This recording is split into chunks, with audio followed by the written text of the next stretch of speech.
We talked about that squat position having an aspect of balance.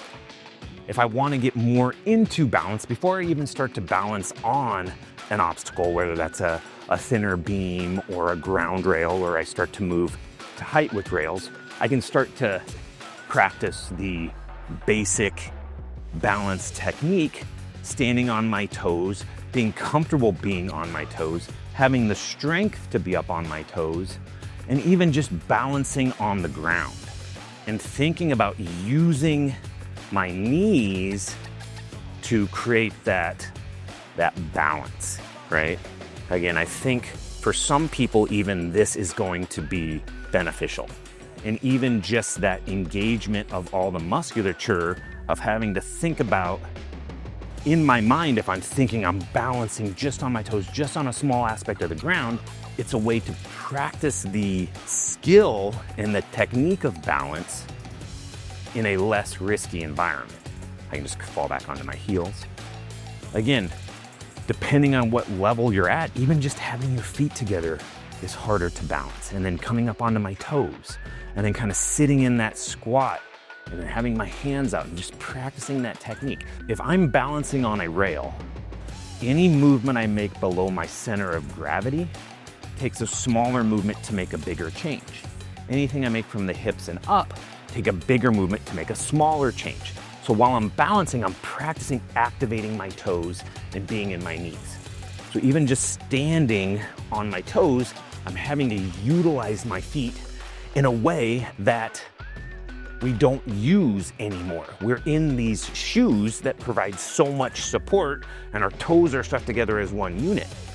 If I can kind of be on the balls of my feet, can start to strengthen my feet, even just being there, and then thinking about trying to balance. Activating my toes.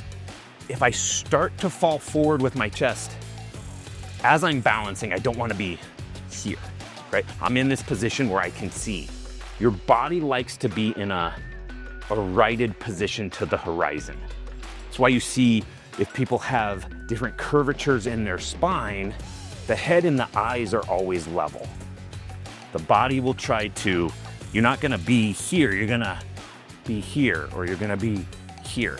It likes being level, having the eyes level to the horizon.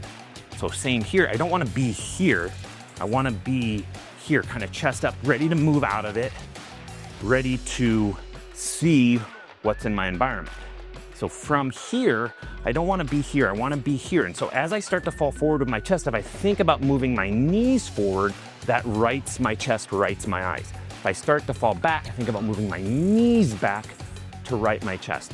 Always thinking about leveling my chest and my eyes through my knees, whether it's just balancing here on the ground or balancing on an obstacle or a bar.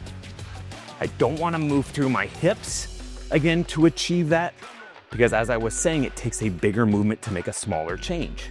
Below the center of gravity, smaller movement, bigger change, which means there's less of this reaction to a movement. You can make that change with this subtleness. Again, just starting to even just practice this before you add a rail to balance on, where again, it's that same technique of just engaging my toes, engaging my feet, moving in my knees to keep my chest righted.